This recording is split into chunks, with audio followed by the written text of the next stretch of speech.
जय जिनेन्द्र। आज सैनिक चैत्र का पार्ट 4 चालू कर रहे हैं। मंगलम भगवान वीरो मंगलम गौतमो गणी मंगलम कुंद कुंदाद्यो जैन धर्मोस्तु मंगलम सर्वमंगल मांगल्यम सर्वकल्याण कारकम प्रधानम सर्वधर्माणम जैनम जयतु शासनम।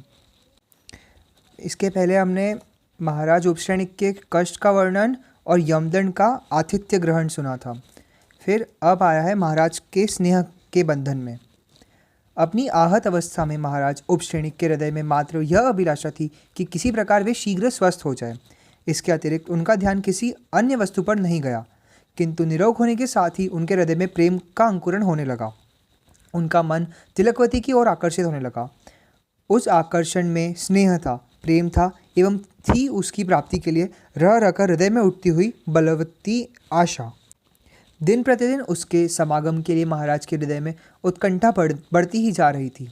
महाराज अपने हृदय में विचार करने लगे, यह कितनी रूपवती कन्या है। इसकी मधुर वाणी तथा गजगामिनी सी चाल मेरे हृदय में विस्मय उत्पन्न कर देती है। कितनी कुशाग्र इसकी बुद्धि है। इसके नेत्र चकित हिरणी के समान चंचल एवं विशाल है। इसका भव्य ललाट अर्धचंद्राकार सदृश है। मुख कमल पूर्णचंद्र के तुल्य है। कोयल के समान सुरीली इसकी बोली है। इसके रूप गुण तथा शील की अब कितनी प्रशंसा करे। इसके दोनों उरोजों किन्हीं देवोपम घट के समान उन्नत है, जिनमें कामदेव मानो सर्प के समान युक्त है। वे कितने उत्तम तथा आकर्षक है तथा उसके मध्य में कामरूपी ज्वर को दूर करने वाली अति मनोहर उपत्यका है। इसकी अलौकिक रूप राशि में प्रतिस्पर्धा करना संसार में किसी भी अन्य सुंदरी की नारी के लिए न भूतो न भविष्यति कभी संभव न हो सकेगा। इस प्रकार की चिंताधारा में महाराज उपश्रेणिक डूबते उतरते थे। तब एक मुखिया यमदंड उसके पास आया। महाराज ने यमदंड से विनम्र शब्दों में कहा, हे यमदंड, मैं आपकी गुणवती कन्या के ऊपर बहुत प्रसन्न हूँ। उसने अपने मनमोहक गुणों के कारण मेरे हृदय में अपना साम्राज्य स्थापित कर लिया है। अतः इस कन्या को मुझे प्रदान कर यश के भागी बनिए, क्योंकि मुझे ऐसा विश्वास होता है कि आपकी कन्या के सहयोग से मेरा भविष्य सुखमय बन जाएगा। महाराज उपश्रेणिक के इस प्रकार वचन सुनकर यमदंड ने करबद्ध होकर कहा, हे महाराज, आप यह क्या कह रहे हैं। भला आप जैसे प्रतापी तेजस्वी मगधाधिराज के योग्य क्या मेरी यह सामान्य कन्या है? कदापि नहीं। जहाँ आपके महल में सुर सुंदरियों के समान रूपवान अनेकों रानियां विद्यमान है, जहाँ कुमार श्रेणिक के समान अनेक प्रतिभाशाली एवं बलवान राजकुमार है, वहाँ इस दास की सामान्य कन्या का क्या गणना। यदि मैं आपके साथ अपनी कन्या का विवाह कर दूंगा तो क्या आपकी अन्य रानियां इससे साथ उपहास से हेय बोधक व्यवहार न कर सकेगी। मेरे समान एक साधारण स्थिति के पुरुष की कन्या होकर क्या उसका सरल हृदय अपमानजनक संबोधन से, घृणा की बौछारों से तथा पग पग में लांछनों से टुक टुक नहीं होगा। मेरी कन्या को यदि दैवयोग से पुत्र उत्पन्न हो गया तो उसकी क्या दुर्दशा होगी। आपके राज्य के अधिकारी तो कुमार श्रेणिक होंगे। उस समय मेरी कन्या के पुत्र का जीवन कितना अंधकारमय रहेगा। दासवृत्ति ही उसका कर्तव्य शेष रहेगा। उस समय उसके दुख से मेरी कन्या भी दुखित होगी, अपमान का जीवन व्यतीत करेगी। हे राजन, मैं अपने प्राणों से भी प्यारी अपनी कन्या का विवाह आपके साथ कैसे कर दूँ। पिता के लिए अपनी संतान से प्रिय जो कठोर धर्म है, क्या मैं उसकी रक्षा कर सकूँगा। भला आप ही कहिए, इससे आपको तथा मेरी कन्या को क्या लाभ होगा। मैं व्यर्थ के झमेले में पड़कर अपनी कन्या का भविष्य संकट में डालना उचित नहीं समझता। हाँ, यदि आप मुझसे वचनबद्ध हो जाए कि मेरी कन्या का पुत्र ही आप अपना उत्तराधिकारी बनाएंगे तो मैं सुख से आपके साथ अपनी कन्या का विवाह कर सकता हूँ। यो तो आप मेरे स्वामी हैं तथा मैं आपका एक तुच्छ सेवक हूँ। आप जैसा उचित समझे वैसा निर्णय कीजिए। राजा के लिए यमदंड की कठिन शर्त स्वीकार करने के अतिरिक्त और कोई उपाय नहीं था। अतः महाराज ने बिना हिचकिचाहट के यमदंड से कठिन शर्त स्वीकार कर ली। यमदंड ने प्रसन्नता के साथ महाराज उपश्रेणिक के साथ अपनी कन्या तिलकवती का विवाह कर दिया। महाराज ने उसके साथ भोग विलास कर कुछ दिनों के बाद बहुत वैभव के साथ अपनी राजधानी के लिए प्रस्थान किया। मार्ग के अनेक मनोरंजक दृश्य को देखते हुए वे वन उपवन की शोभा से प्रसन्न होते हुए राजगृह के निकट पहुँचे। महाराज की आने की सूचना सारे नगर में विद्युत की तरह फैल गई। राज परिवार से लेकर प्रजा वर्ग तक के हर्ष का पारावार न रहा। सब के सब अपने भाग्य की सराहना करते हुए महाराज के स्वागतार्थ बड़े उत्साह से साथ निकल पड़े।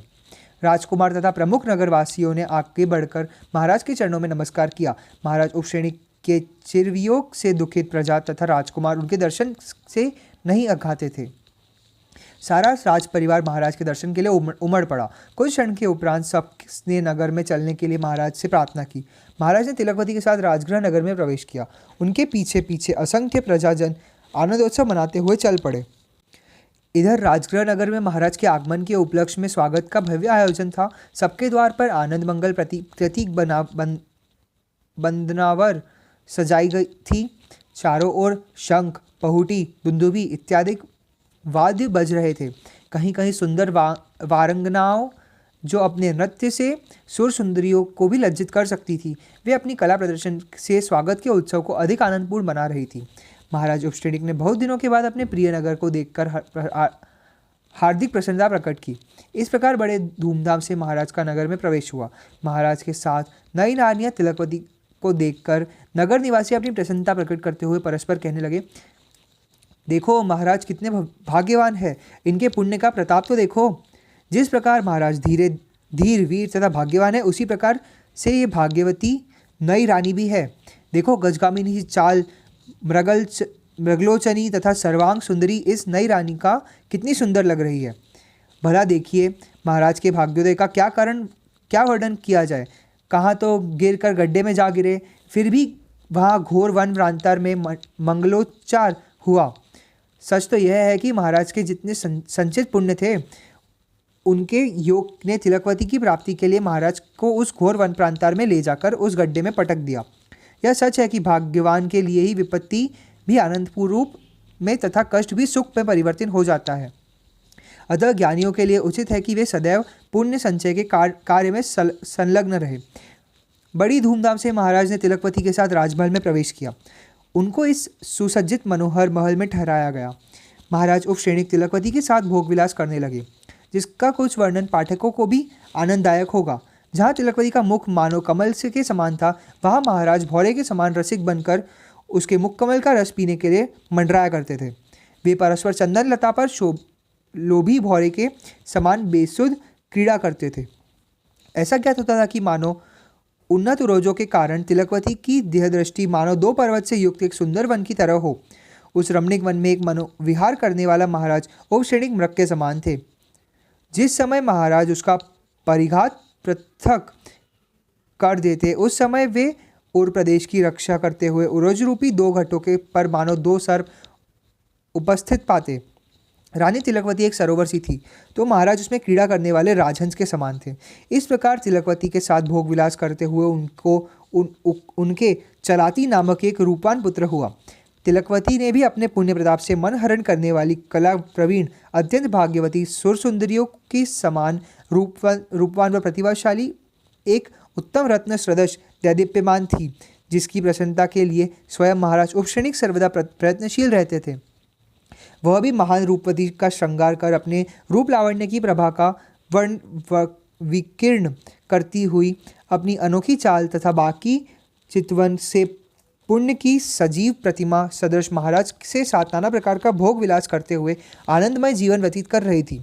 इस कथन में जरा भी आयुक्ति नहीं है कि धर्म के प्रभाव से ही मनभाविनी स्त्री मिलती है तथा उत्तम कुल में जन्म होता है। धर्म से ही स्वर्ग, अर्थ, वैभव, सुख, मोक्ष एवं आनंद की प्राप्ति होती है। अतः श्रेष्ठ जनों को उचित है कि वे चतुर्मुखी सुख, धर्म, अर्थ, काम, मोक्ष के प्रदाता धर्म में सदा रत कर पुण्य के भागी बने। कल से तृतीय अध्याय चालू होगा। या वाणी के ज्ञान से सूझे लोकालोक, सो वाणी मस्तक धरो सदा देत हो लोक। हे जिन वाणी भारती तो जपो दिन रैन, जो तेरा शरण आ गए सो पावे सुख चैन। 9 बार नमो।